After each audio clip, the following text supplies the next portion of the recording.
मंत्री नव दास हत्याकांडर सीबीआई दाबी तथा राज्य में विपर्यस्त आईन व्यवस्था तार प्रतिवाद रे बीजेपी युव मोर्चा जो प्रतिवाद विधानसभा घेराव करने कार्यक्रम रखिथिला ताहा संपूर्ण शांतिपूर्ण थिला। एक गणतंत्र रे प्रतिवाद करिवार समस्तंकर अधिकार अछि, आमर मध्य अधिकार अछि। जदि पुलिस बा बिजु जनता दलर सरकार भाबुथांती जे सेमानंक विरोध रे जे आंदोलन करिवो सेमानंकु पुलिस और बिजु जनता दलर गुंडा लगेई आक्रमण करिवो आठु बड़ी दुख कथा किछि ना। गतकाली जो वीडियो सबो गणमाध्यम आपण माने देखैछंती, सोशल मीडिया रे देखैछंती, आम कार्यकर्ता को जो धड़ा सार्ट पिंधा किछि युवक माने मिलित आक्रमण करुले से धड़ा सार्ट पिंधा युवक माने किए से माने बिजु जनता दलर गुंडा नुहंती तो से बिजु जनता दलर गुंडा माने प्रथमे पुलिस ऊपर को पत्थर मारले, लाठीचार्ज पुलिस जेते बेले कला दलर युव कार्यकर्ता को सही गुंडा माने पुणी तांको आक्रमण कले। तार तदंत दाबी रे गतकाली कैपिटल पुलिस स्टेशन रे भारतीय जनता पार्टी युव मोर्चार जे राष्ट्रीय उपसभानेत्री अर्पिता बड़जेना नेतृत्व में दीर्घ समय धरी एफआईआर देले।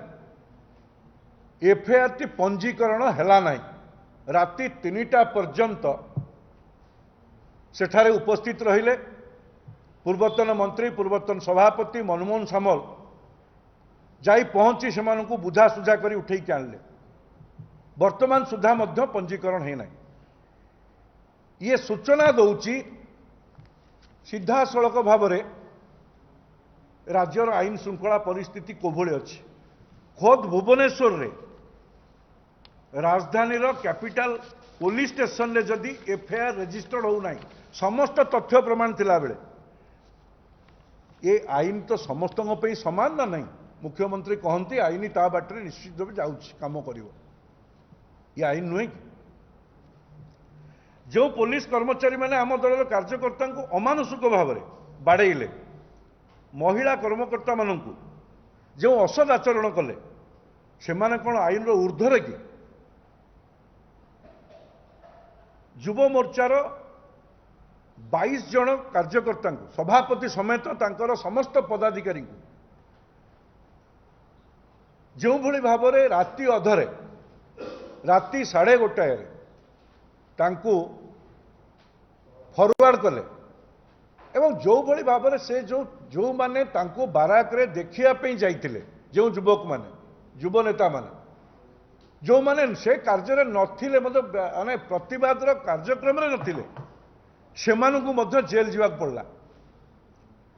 विशेष करी जो माने जो नेता मानकु युव मोर्चार सभापति तांकर उपसभापति तांकर राष्ट्रीय साधारण संपादक श्री चहल भी आसते जो भली भाव में पुलिस तो निजे गिरफ कला, पुलिस तांकु नहीं कि बाराक रे रखिला, से कोठी गुंडामी कले कोठी पुलिस पर आक्रमण कले ये तो स्पष्ट भाव में प्रमाणित करुच्ची कोठी ना कोठी कहा निर्देश रे युव मोर्चार प्रदेश नेता मानू संगीन दफा लगेले एवं तांकु जेल पठेले। ये पुलिस जो मिथ्या मोकदमार ये होची नग्न उदाहरण। पुलिस तांकु गिरफ करके नौची एवं तांकु गाड़ी रे रखी टेकिकी नौची गणमाध्यम दृश्य देखुची समस्त सांबादिक बंधु माने भी देखिछंती।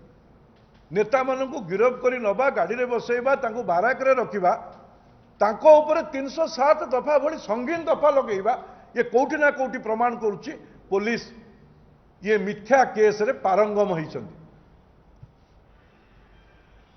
ये संपूर्ण रूपे प्रायोजित थिला। जो भली भावरे शांतिपूर्ण गणतांत्रिक व्यवस्था भितरे पूर्वरु समस्त सूचना दे आलोचना करी विधानसभा घेराव कार्यक्रम चली बेले जो सेठी प्रायोजित व्यक्ति माने से धड़ा सार्ट पिंधा व्यक्ति से माने गंडगोल भियाइले एवं सेथिरे किछि मुष्टिमेय पुलिस प्रशासनिक अधिकारी से माने तांकर सरकार प्रति अत्यधिक आनुगत्य प्रकाश करने पाई से गंडगोल को बर्बरचित भाव में आक्रमण मध्य करले। एतिरे जो भली भाव में गतकाली जेतबेले कैपिटल हॉस्पिटल को कार्यकर्ता मानू निया जाइछि तार 1.5 घंटा पर मु निजे जाइछि सेठी मु निजे जाई कार्यकर्ता को जो देखिली स्ट्रेचर उपरे ट्रीटमेंट होउछि तांको बेड मध्य दिया जाई नहीं। अपर पक्षरे जेतबेले पुलिस प्रशासन को कोठी इंजर्ड होइछन देखिया पई मु गली से रूम को अचंबित हो गली। तांको एसी रूम भितरे समस्ते शोइचंती उत्तम मानर खाद्य आप्यायित होउछि एवं एसी रूम भितरे शोइचंती। मु से कथा को मध्य सोचकीरे देखिकी आछि। ता परे परे विधायक दलर विरोधी दलर नेता गले सेठी मध्य तांको पर मुहूर्त रे पुलिस प्रशासन छाड़िला। गणमाध्यम जो भली भाव में डीजी पुलिस एवं भुवनेश्वर कमिशनरेट सीपी महोदय जो विवृत्ति रखिले यह कोठी ना कोठी प्रमाणित करुछि ये संपूर्ण रूपे प्रायोजित थिला। अधर्म बहु हेलाणी बहु अधर्म हेलाणी ये सब बेसी दिन आउ चलिबनी धर्मर प्रतिष्ठा हब।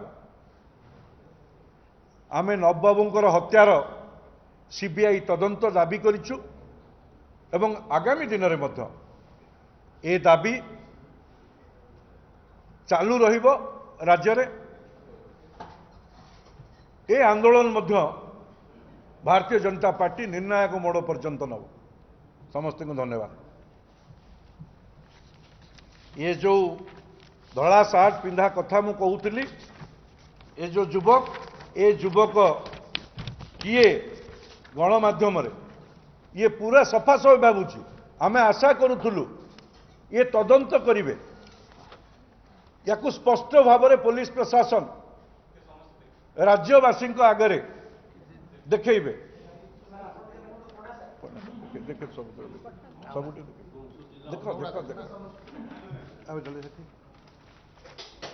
जो भली भाव में महिला कर्मकर्ता मानू बर्बरचित भाव में व्यवहार प्रदर्शन करछंती ता मध्य देखा दी नथिला। सर्वोपरि मु जणे 40 रु 42 वर्ष धरी राजनीतिक जीवन मु नेलिणी। आमे आंदोलन करिछु ए आंदोलन रे भाग नैछु विभिन्न समय रे किंतु गतकालीर जो भली पुलिस प्रशासन व्यवहार जो भली भाव में साधा पोषक रे प्रायोजित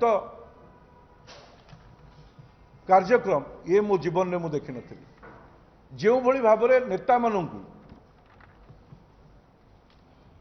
तांकु जो भली भाव में मिथ्या मकदमा दे 307 भली संगीन दफा देले ये मो जीवन में मु 40 वर्ष राजनीतिक जीवन में मु केभे देखि ना। मिथ्या मकदमा नेता मानू छात्र नेता युव नेता मानू एभली कथा केभे करा जाई ना।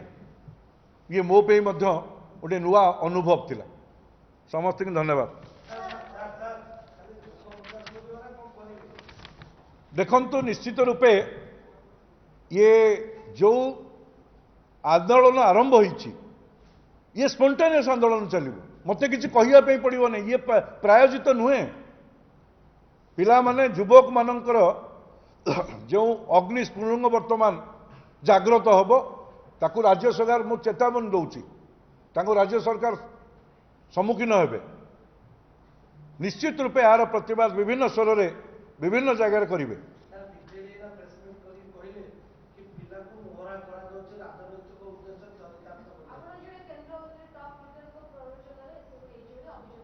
ए अभियोग तांकु जो माने करूचंती तांकु मु शुभेच्छा जनाऊँ।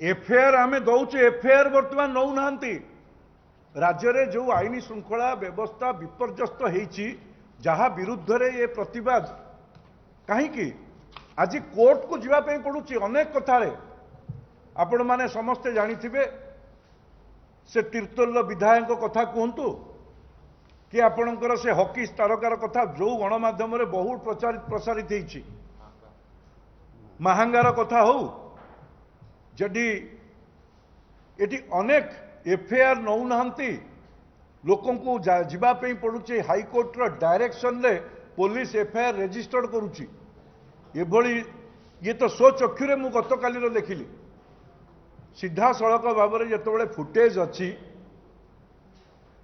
ये से गिरफ करा गिरफ तो करने दूरे कथा एफआईआर तापर भी एभली कैपिटल हॉस्पिटल रे ट्रीटमेंट सिलेक्टिव ट्रीटमेंट ये सिलेक्टिव ट्रीटमेंट राज्य में देखा देछि।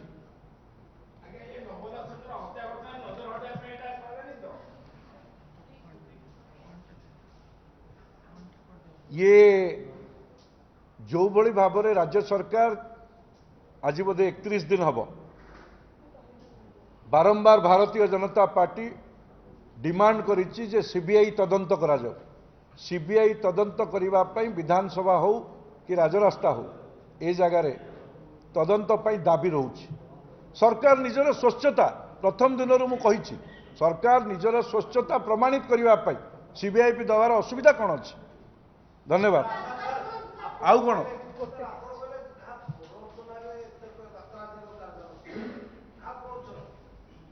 नहीं अत्यधिक आनुगत्य प्रकाश करने किछि अधिकारी ए कथा को करुछंती ए कथा को किछि मुष्टिमेय पुलिस प्रशासक सबु पुलिस नुहंती मुष्टिमेय पुलिस प्रशासक ये तांकर अत्यधिक आनुगत्य सरकार उपर देखौछंती सरकारंकर ये प्रायोजित आक्रमण सरकारंकर प्रायोजित आक्रमण ये